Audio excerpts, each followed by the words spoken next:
Qu'est-ce qu'on fait quand la vie n'a plus de sens? Quand on trouve plus de direction à notre existence?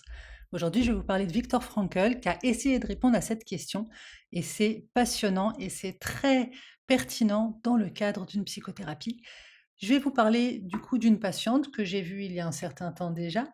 Hem, dans sa vie professionnelle, elle s'est retrouvée à vivre de manière répétée pendant des années des situations d'humiliation et de harcèlement. Elle était très compétente, elle a fait de son mieux, mais petit à petit, clairement, elle a perdu confiance en elle. Elle a quitté ce travail et moi, quand elle est venue me consulter, c'était parce qu'elle ne s'en sortait pas. Elle avait quitté ce travail depuis des mois, presque un an et pour autant, elle n'arrivait pas à avancer. Elle me disait déjà d'emblée: «Pourquoi je suis restée aussi longtemps dans cette situation de violence?» Et puis très vite, sa deuxième question est arrivée: «Qu'est-ce que je fais? J'ai l'impression d'avoir perdu des années de vie». En fait, ce qui l'a fait souffrir à ce moment-là, ce n'était pas tant la violence de ce qu'elle avait vécu, c'était la difficulté à trouver un autre chemin. Bah, c'est comme si s'était tellement investie sur une direction de vie que quand ce chemin-là s'est trouvé bloqué, c'est comme si elle n'avait plus de chemin, plus de route, plus d'avenir. Et le passé prend du coup toute la place. C'est là, très exactement, que Viktor Frankl a une pensée extrêmement intéressante sur la question. Petit point théorique et historique, Viktor Frankl, c'est un psychiatre autrichien qui est né en 1905. Il a été formé dans un environnement qui était quand même très marqué par la psychanalyse à l'époque, hein. La psychanalyse naissante essayait de se faire connaître absolument partout et a été l'occasion de beaucoup d'expérimentations dans les hôpitaux notamment. Lui, Frankl, il a échangé avec Freud, il va aussi se rapprocher d'Adler, Alfred Adler, et puis progressivement, il va prendre cette distance et il va développer sa propre approche. Il n'est pas psychanalyste, je vais vous expliquer un petit peu parce qu'en fait, ce monsieur, donc un psychiatre, il va s'intéresser à une question assez particulière. Il s'est rendu compte que, souvent, il lui arrivait d'avoir des patients en psychiatrie qui souffrent alors qu'elles n'ont pas de maladie psychiatrique sévère, alors qu'il n'y a pas de conflit psychique vraiment évident. Par contre, toutes ces personnes, comme il commence à s'y intéresser et il utilise des techniques psychanalytiques, de débat psychanalytique pour en savoir un peu plus, il va se rendre compte que chez ces personnes, il y a une grande sensation de vide. La sensation que vivre ne sert à rien, qu'elles vivent sans savoir pourquoi, sans avoir de direction en fait dans leur existence et ça les fait souffrir énormément. Et en fait, il va commencer à travailler là-dessus, à développer une théorie et puis malheureusement, vous vous doutez que, l'histoire, l'a rattrapé, l'histoire avec un grand H. La Seconde Guerre mondiale a éclaté. Il était juif. En 42, sa famille et lui ont été déportés. Il va passer par différents camps, dont Auschwitz. Toute sa famille a été décimée dans les camps. Quand il a été arrêté, il avait sur lui son manuscrit. La théorie qu'il était en train de développer, sur lequel il avait travaillé énormément. Lors de son arrestation, son manuscrit lui a été enlevé et c'est quelque chose en fait, ce fait-là, le fait qu'il perde, le fruit de tant de travail, ça va être, comment dire ça? Ça va être un moteur pour survivre. Voilà, il va continuer à nourrir son projet, c'est-à-dire, «Je dois survivre pour pouvoir réécrire ce travail». Il se répétait en boucle tout ce qu'il avait pu y noter, récitant par cœur tant qu'il le pouvait des idées, écrivant sur tous les petits bouts de papier ou autres supports qu'il trouvait, mettant ses idées sur papier en minuscules, en abréviations, pour ne pas perdre finalement cette création qui pour lui était plus importante pour l'humanité que simplement sa simple survie à lui tout seul. D'ailleurs, il va aussi utiliser ce qu'il voyait et ce qu'il vivait dans les camps, en voyant comment ça se passait pour les autres personnes dans le camp, pour aussi tester sa théorie, pour voir, et pour la comment on dit? Pour l'affiner et pour, la rendre plus vivante dans un nouvel environnement de test. Il a essayé de prendre une posture un petit peu, scientifique, malgré les horribles et terribles dispositions dans lesquelles il se trouvait. D'ailleurs, je trouve ça assez touchant que, cette son histoire de vie va illustrer sa théorie bien mieux que n'importe quelle définition. J'en viens à sa théorie. Pour lui, la souffrance n'est pas quelque chose de souhaitable, hein, elle n'est pas belle. Ceci dit, on ne peut pas y échapper. La souffrance ne peut pas disparaître simplement parce qu'on va penser positivement, hein. Heu, le postulat dont il part, c'est que l'être humain a besoin de sens. Voilà. Freud, dont il a quand même, beaucoup, avec qui il a beaucoup échangé, Freud nous dit que, le la motivation de l'être humain avant tout, c'est la recherche de plaisir. Lui, il nous dit, pas tout à fait. Oui, en partie, mais pas que. Adler, lui, disait que l'être humain, il est motivé par la recherche de réussite et de pouvoir. Voilà. Frankl nous dit: «Oui, mais pas que». Pour lui aussi et surtout, on cherche une raison à notre existence, une signification à notre vie.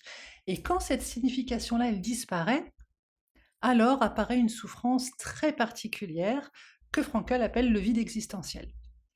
Ce vide-là, ce n'est pas forcément une dépression, ce n'est pas forcément un trauma, c'est plutôt l'impression que quelque chose manque, l'impression de vivre de manière mécanique, de ne pas savoir vers quoi on avance dans l'existence. Et je crois que c'est quelque chose que beaucoup de personnes peuvent reconnaître. D'une part parce que ça fait partie de ces expériences existentielles de l'adolescence, de la vie de jeune adulte, mais normalement de manière mesurée et assez courte dans le temps. Mais c'est aussi quelque chose qu'on traverse à chaque fois qu'on vit une épreuve, qu'on réalise qu'on s'est entre guillemets «trompé de chemin», que le chemin qu'on a pris, ne peut pas continuer ou pas dans ces dispositions-là et qu'on ne sait pas trop vers quoi se retourner. Et face à cette souffrance quand même très particulière, Frankl va développer ce qu'il va appeler la logothérapie. C'est une approche thérapeutique. Logos en grec, ça signifie notamment le sens.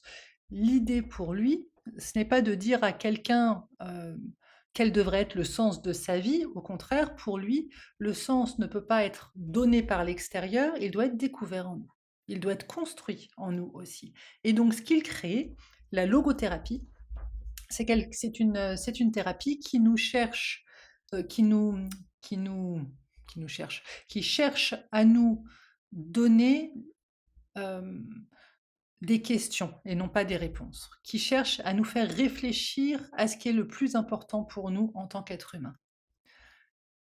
C'est vrai qu'il y a des approches qui vont surtout chercher à comprendre pourquoi une personne souffre, hein. C'est ce qu'on fait en psychanalyse, on voit le passé en grande partie. Quand on est dans une psychanalyse classique, on cherche plutôt les raisons de la souffrance. Frankl, lui, il parle d'autre chose, il nous dit qu'est-ce qui se passe après? Vers quoi cette personne, elle va être appelée à aller?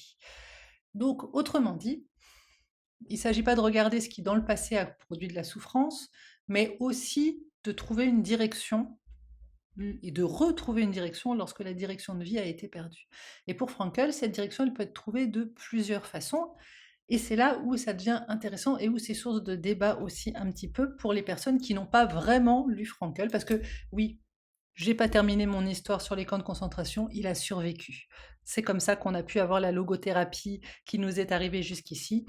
Il a survécu, et il a mis noir sur blanc, toute sa théorie, toute sa logothérapie et il a beaucoup écrit, il a beaucoup communiqué et c'est pour ça qu'elle nous est arrivée jusqu'à nous aujourd'hui.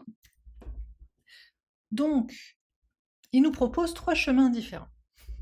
Déjà, il nous propose le chemin de la création. La création, c'est ce que l'on fait, le travail, les objectifs, et cetera.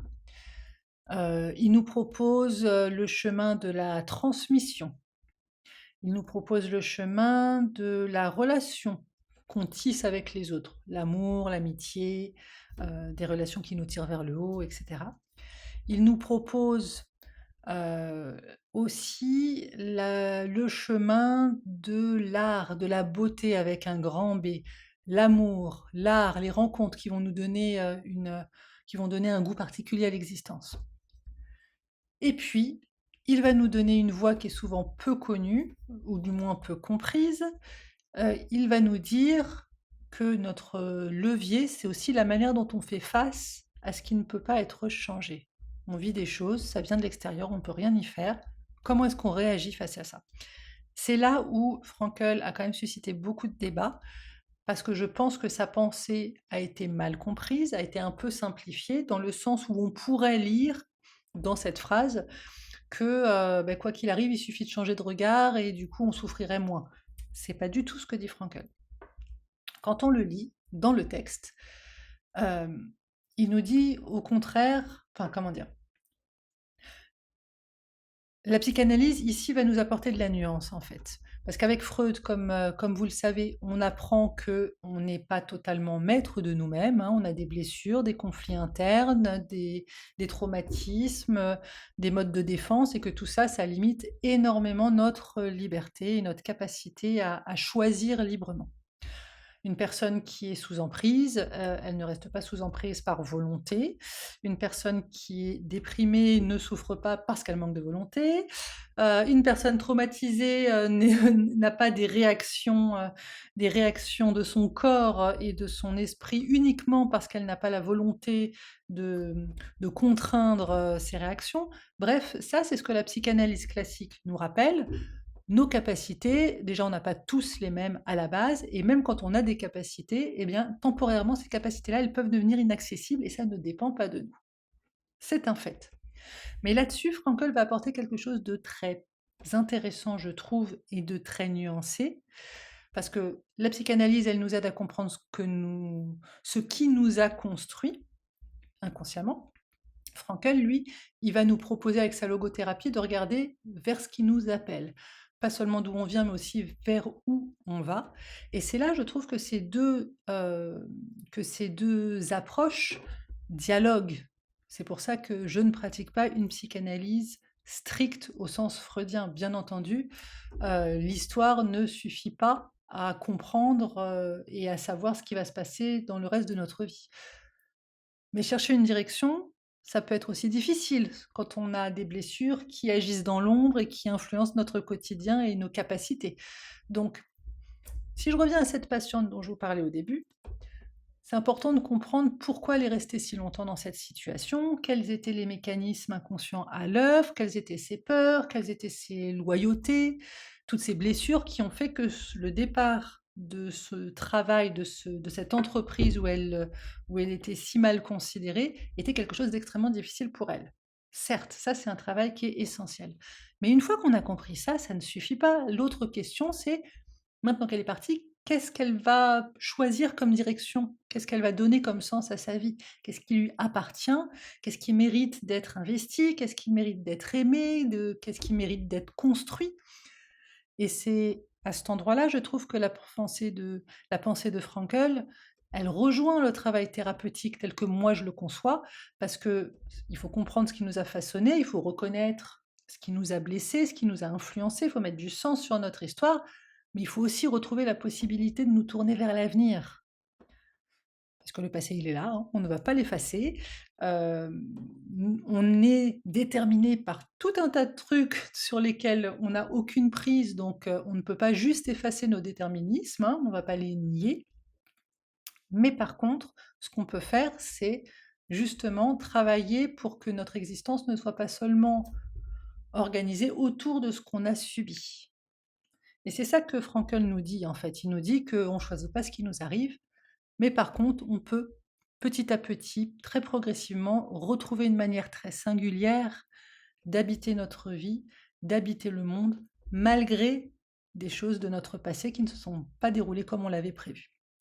C'est là que le vrai changement se fait dans un processus thérapeutique, quand on y intègre à la fois la compréhension du passé, la compréhension de tout ce qui ne nous appartient pas, mais aussi quand on reprend du pouvoir sur notre vie actuelle et sur notre futur. Bonne fin de journée, bye bye.